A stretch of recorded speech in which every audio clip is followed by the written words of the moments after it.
Gadget, gawai bahasa Indonesianya. Tentu saya tidak panjang lebar memberi penjelasan tentang artinya ya. Piranti atau instrumen yang memiliki tujuan dan fungsi praktis. Dirancang lebih canggih dibandingkan teknologi yang diciptakan sebelumnya. Jadi dulu saya pernah punya gadget itu yang gede banget ya, yang saya nggak bisa kasih contoh karena sudah tidak lagi saya pegang. Bisa berfungsi untuk SMS, dulu namanya BBM, dan sebagainya. Tapi berbeda dengan laptop atau komputer, itu gadget. Jadi tiap hari kita pegang itu. Mungkin di samping tempat tidur kita kalau kita berbaring dan istirahat malam atau istirahat siang, ada gadget kita masing-masing. Bisa dipegang, digenggam dengan nyaman di tangan kita dengan berbagai merek, dan terus berkembang dari 3G, 4G sampai 5G. Ya semua teknologi terus berkembang sampai kita tahu dan kita mengerti apa yang ada di dalam gadget kita. Kemudian manfaatnya gadget. Nah, manfaatnya gadget ini penting. Alat komunikasi, alat pencari informasi, sarana menambah wawasan, media hiburan gratis, bagian dari lifestyle, merangsang motorik. Ini manfaat yang bisa saya dapatkan. Jadi kita bisa berbicara apalagi di zaman pandemi ini, mencari informasi, menambah wawasan. Ini yang positif ya, yang baik manfaat gadget. Bahkan kita bisa mendengarkan lagu-lagu yang baik, menjadi lifestyle karena macam-macam model, merek, dan kegunaannya. Tapi kalau kita mau jujur bahwa hampir banyak di antara kita tidak menggunakan manfaat gadget ini dengan optimal yang ada di dalam gadget ini, atau gawai ini, atau handphone itu. Kita hampir tidak menggunakannya lengkap, utuh. Karena di sana juga bisa alat merekam, ya, gadget juga bisa begitu. Juga bisa alat mencatat, ya, mencatat apa yang perlu kita catat. Jadi ada note-nya juga di sana. Juga alat untuk mengingat. Tapi juga ada dampak negatifnya. Nah, dampak negatif ini yang kita ingin lihat. Saking asiknya kita menggunakan gadget kita kurang beristirahat. 24 jam bahkan ngantuk. Biasanya digunakan untuk game, ya game. Itu biasanya untuk main game. Kalau sudah menang, maunya menang lagi terus di game berikutnya. Kurang istirahat juga misalnya kalau kita menyaksikan drakor atau film-film seri yang mungkin kita bisa beli di Play Store. Itu membuat kita kurang beristirahat. Padahal kita dalam konteks kekinian pandemi ini, istirahat tidur itu minimal dalam 24 jam, satu hari itu minimal 7 sampai 8 jam minimal itu tidur. Tapi kalau pakai gadget dan kita tidak membatasi, akhirnya kita kurang istirahat. Imun kita berkurang, virus gampang untuk masuk ke tubuh. Malas. Biasanya lebih malas kalau pakai gadget. Mengapa lebih malas? Seringkali kita lihat orang yang pakai gadget itu maunya, kalau istilahnya itu dalam bahasa sekarang itu mager, malas gerak, ya, malas.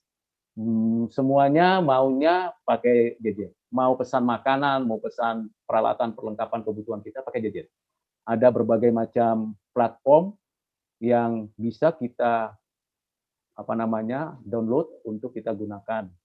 Jadi makin malas, malas bergerak, malas untuk mengerjakan tugas-tugas yang sebenarnya simple. Membahayakan kesehatan mata, ya kalau terus-menerus bisa minusnya tambah, bisa yang paling menyedihkan adalah bukan hanya minus, tetapi juga adalah adanya ketidaksehatan fokus pada mata. Jadi ada mata orang yang akhirnya, maaf ya, sedikit tidak fokus, arah lihatnya ke lurus, tapi sebenarnya dia lihat kanan atau kiri. Nah itu yang terjadi. Atau bahkan terjadi kerusakan pada lensa karena radiasinya. Lebih suka menyendiri karena bisa jadi dalam gadget itu ada gambar-gambar porno, film-film porno, menyendiri atau hal-hal yang mungkin asik dengan sendirian, tidak mau bersosialisasi. Ansos banyak juga akibat dari gadget ini. Bila anak terbiasa bermain gadget, anak terus-menerus menggunakan gadget, perkembangan internasional menjadi terhambat. Ya iya, jadi ansos. Asik dengan diri sendiri, merasa dunia ini miliknya dengan gadget. Gadget itu temannya, sahabatnya, padahal benda mati. Sangat sangat lebih menilai berharga gadgetnya daripada orang sekitarnya. Dipanggil, apalagi udah pakai earphone, headphone, wow, paling nggak suka diganggu pada saat itu. Jadi betul-betul merusak ya. Kecanduan gadget juga dapat membuat anak-anak menghindar dari tanggung jawab dan tugas mereka. Ya, sadar atau tidak, siswa, orang tua akhirnya lupa tanggung jawabnya karena asik dengan gadgetnya. Yang dicari pertama kali bangun tidur itu gadget. Bahkan sampai ke toilet, ya maaf kata ya, ke toilet itu mau gadgetnya. Kecanduan bermain gadget juga dapat biasanya berupa rangsangan visual yang bergerak cepat. Jadi maunya yang visual-visual. Kalau yang literal atau yang membuat kalau ada belajar di kelas gitu, penjelasan dari guru atau dari dosen atau dari khotbah itu nggak diperhatikan, kurang perhatian. Hal penting, kata penting, kalimat penting itu nggak diperhatikan. Bahkan orang tua atau teman yang memanggil atau berbicara nggak diperhatikan, nggak gubris lagi. Itu kecanduan, sudah candu ya. Kalau tercandu ya berarti penyakitnya makin banyak, makin rusak. Dan saraf, susunan saraf, ingat, sel-sel saraf kita di batang otak itu tidak ada regenerasi. Kalau di mata, di mulut, di muka, di tangan, di kaki, di bagian tubuh yang lain, itu ada regenerasi selnya, tapi otak tidak. Kalau udah rusak, sudah. Susah dirubah. Nggak ada penggantinya sel otak. Nah, itu sebabnya kalau udah kecanduan, sel otaknya rusak, aduh, menakutkan. Menakutkan sekali ya. Itu bisa stroke pada masa muda, bisa kehilangan fokus, dan masa depan pasti ya tidak ada lagi kalau udah seperti itu. Saya harus katakan banyak anak muda nanti 20 tahun ke depan tidak punya masa depan yang baik karena kecanduan. Mereka hanya bisa menikmati kerja keras papa mamanya. Jadi papa mamanya sekarang kerja keras nih, kumpulin duit untuk anak-anaknya, supaya anak-anaknya sehat. Tapi kalau anak-anaknya tidak kerja, ya akan habis juga nanti. Cara mengatasinya, memberikan jadwal. Nah, ini jadwal kerja. Kita harus menjadwalkan jam berapa kita gunakan gadget, jam berapa kita berhenti, jam berapa kita kerja, jam berapa kita belajar, jam berapa kita beraktivitas. Harus menjadwalkan diri, mendisiplin diri. Batasi penggunaan gadget. Jadi harus batasi sendiri, 1 jam, 2 jam, cukup begitu. Apalagi kalau sudah mengakses konten pornografi yang muncul tiba-tiba.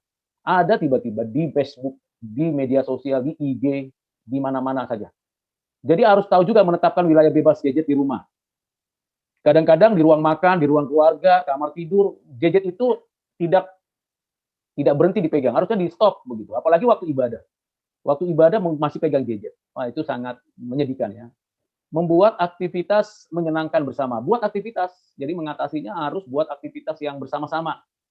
Jadi kalau kita menyanyi misalnya atau menyanyi lah misalnya yang lebih enak, ya usahakan lagu-lagunya bisa saling tahu gitu. Kalau lagunya tidak tahu, bagaimana mau menyanyi bersama misalnya atau main game bersama tanpa gadget, tanpa elektronik. Misalnya main apa ya, main dadu ya atau main gambar-gambar dan sebagainya seperti itu. Memberitahu kepada anak bahayanya gadget terlalu lama. Jadi harus saya beritahu bahwa itu bahaya. Bisa obesitas, hubungannya apa? Karena duduk terus dan jarang bermain di luar, tidak ada gerakan, apalagi di zaman pandemi ini semua dikerjakan di rumah. Tugas sekolah, tugas kantor, tugas kuliah, tugas di rumah, banyak kan pakai gadget. Masak tinggal nggak perlu ke dapur, tinggal telepon, dapat datang makanan. Tinggal send, datang makanan. Itu yang terjadi. Jadi dia harus berani mengambil suatu keputusan yang penting. Nah, bagaimana wawasan dunia Kristen terhadap gadget? Pertama, tambahkan rohani kita. Kita lebih mudah teralih kepada masalah-masalah yang ya kita lebih mudah teralihkan dari masalah penting dalam hidup ini. Dalam hidup ini hal yang penting sering tidak dilakukan ketika ada gadget. Doa, baca Alkitab, beribadah bersama, mendengarkan orang lain dengan fokus. Itu nggak teralih, akhirnya gadget ini menjadi lebih penting daripada kehidupan rohani kita. Jadi harus lihat kekhawatirannya ini terjadi. Kedua, kehilangan pandangan dunia yang lengkap. Jadi hanya fokus pada apa yang dilihat di gadget. Padahal dunia ini, wow, kompleks. Tapi dengan gadget kita mengkerdilkan, mengecilkan pandangan dunia kita. Kita anggap dunia itu ya di handphone kita gitu. Di gadget kita, di gawai kita. Padahal dunia itu luas sekali. Ada banyak hal yang belum kita tahu dan banyak hal yang perlu kita mengerti. Tapi kita anggap, sudahlah, yang penting yang di gadget ini yang penting. Ketiga, kehilangan filter. Ya pokoknya apa saja yang dipublikasikan, ya ditampilkan kita seringkali menjadi itu sumbernya, resource kita gitu. Kita nggak ada filter. Ini kita nonton apa, dengar lagu apa, manfaatnya apa, nggak difilter lagi. Media sosial begitu membanjiri dunia gadget kita. Bahkan di berbagai macam cara ya.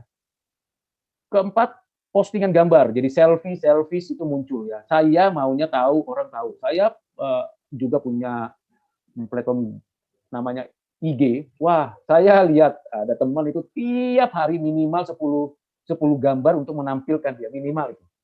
Lagi dia makan, lagi dia minum, lagi dia berenang, lagi dia ngajar, lagi dia makan buah, lagi dia kemana-mana, itu terus difoto di IG. Saya pikir, wah ini orang aktif sekali ya di Instagram. Menunjukkan, yes, I am here, gitu kan. Saya di sini loh, gitu. Khawatir sekali kita lihat ada orang yang begitu luar biasa ya. Bayangkan kalau waktunya itu digunakan untuk baca, untuk doa, untuk tolong orang, untuk mendengarkan orang berbicara, untuk mendengarkan orang, untuk saya nggak tahu nih, waktu saya ngomong, kalian megang gadget nggak, fokus nggak dengar saya nggak tahu. Nah itu kelihatan bahwa kita sudah candu. Saya kalau ikut misalnya ibadah online, saya fokus, dengar, amati, simak, cermati, lalu berikan refleksi sendiri, walaupun nggak diminta sama siapa-siapa. Apapun itu, materi apa, pelajaran apa, informasi apa, saya dengar, saya perhatikan. Yang kelima, hidup tanpa tubuh. Kita lebih senang hidup tanpa tubuh, tidak berteman gitu. Kita dunia yang paling sepi. Gadget ramai sebenarnya, tapi tubuh kita sepi dengan sentuhan. Ngelihat orang yang terpapar COVID, oh begitu ya, tapi kita tidak pernah hadir di tengah-tengah mereka yang terpapar COVID. Meninggal keluarganya, tetangga sedang mengalami pergumulan. Kita lihat hanya dari info saja. Kita tidak tahu ada teman, ada keluarga, ada kerabat yang memerlukan kehadiran tubuh kita, fisik kita, hadir di sana gitu. Tapi karena gadget, cuman selesaikan saja. Sorry, saya nggak bisa hadir. Ini saya kasih videonya, saya nggak bisa hadir. Atau saya kasih WA saja, turut berduka cita atau turut berbahagia. Padahal itu keluarga sendiri, teman sendiri, kerabat sendiri. Kecuali dalam kondisi isolasi atau tempatnya lagi lockdown. Tempat seperti tempat saya itu lagi lockdown. Jadi mau tidak boleh keluar sembarangan dari rumah tempat tinggal saya karena lagi di lockdown. Kalau saya keluar itu mesti ada tes ini dan itu supaya saya bisa kembali lagi ke rumah. Kalau tidak diisolasi di luar. Nah, itu yang terjadi. Tapi ke faktanya kita melihat ya media sosial di gadget kita asik dengan tidak dapat diganti sebenarnya kehadiran kita dengan handphone. Terakhir, bagaimana solusinya? Pertama, kita harus punya satu komitmen untuk berani memutuskan hidup offline. Hidup offline. Jadi ada satu kesaksian dari Handy Crouch, 40 hari offline. Betul-betul 40 hari offline. Ada teman saya keluar dari grup WA dengan reasonnya adalah offline selama 40 hari untuk memutus hubungan dia dengan gadget. Jadi gadget dia diambil, dia taruh di lemarinya, bukan dia buang atau dia jual ya, lalu dia fokus tanpa gadget selama 40 hari, offline. Wah ini saya 2-3 hari pernah bisa lakukan, tapi karena saya kuliah dan ngajar kuliah, dan itu tidak mungkin bisa dilakukan karena biasanya dosen atau mahasiswa akan tanya kepada saya. Mau tidak mau saya harus gunakan gadget. Solusinya itu. Yang kedua, ialah baik 1 hari dalam seminggu atau selama seminggu lebih berturut-turut, coba puasa smartphone. Saya pernah coba 1 hari, wah risih juga ya, gelisah juga di hati. Ada apa berita di handphone saya gitu kan, di smartphone saya, di gadget saya. Apa yang terjadi gitu. Jadi akhirnya saya memang tidak lihat handphone saya, tapi saya tanya ke istri saya, ke anak saya, apa yang terjadi ya hari ini, siapa bercerita apa gitu. Sebenarnya rasa penasaran itu yang membuat akhirnya tangan ini gatal, mata ini cepat habis. Nah ini harus kita komitmen, puasa, gunakan smartphone. Yang ketiga adalah belajar nulis tugas-tugas tanggung jawab dengan tulisan tangan. Puji Tuhan, saya masih punya tulisan tangan bisa dibaca dengan baik. Syarat motorik saya, nulis tangan, dengan usia 52 tahun, jalan 53, masih bisa dibaca dengan baik. Saya masih bisa tulis tangan dengan cepat, dengan lengkap, dalam bahasa Indonesia yang baik dan benar, maupun kalau diperlukan dalam bahasa Inggris. Tulis tangan, latihan, supaya tidak tercandu nih, penting latihan. Yang keempat, filter. Filter apa sih gunanya gadget ini? Saya sekarang gunakan sangat efektif hanya untuk merekam video-video pembelajaran saya yang saya bagikan melalui gadget saya di Facebook, Instagram, di WA Group. Jadi menggunakan YouTube channel saya untuk berbagi. Nah, itu saya manfaatkan, merekam, membagikannya, lalu saya stop. Paling nanti ada yang bertanya dan menjawab, tanya jawab tentang seputar video pembelajaran saya dari berbagai tempat, dalam dan luar negeri, lalu saya jawab melalui WA saya. Nah, tentu saya punya cara menjawab dengan cepat dengan menggunakan fasilitas di handphone saya atau gadget saya. Sehingga pertanyaan sedikit saya bisa jawab begitu banyak kalimat. Bahkan melalui renungan, saya bisa menulis beberapa artikel, saya gunakan manfaatkan gadget saya itu. Sehingga saya bisa menghasilkan beberapa tulisan untuk diterbitkan. Dengan ide-ide yang muncul lalu saya simpan. Yang kelima, akui Tuhan dalam teknologi. Nah, ini yang saya lakukan. Bagaimana saya di tengah-tengah penggunaan gadget, saya tetap memprioritaskan, mengutamakan, mensentralkan hidup ini kepada Tuhan. Terakhir kalimatnya, segala sesuatu halal bagiku, tetapi bukan semuanya berguna. Segala sesuatu halal bagiku, tetapi aku tidak membiarkan diriku diperhamba oleh suatu apapun. Saya tidak mau diperhamba oleh gadget saya. Saya mau gadget saya hanya alat untuk kemuliaan Tuhan. Hanya alat untuk berbagi. Hanya alat untuk menghadirkan saya di antara sesama manusia. Dengan baik, benar, dan kudus. Terima kasih dan Tuhan Yesus memberkati kita.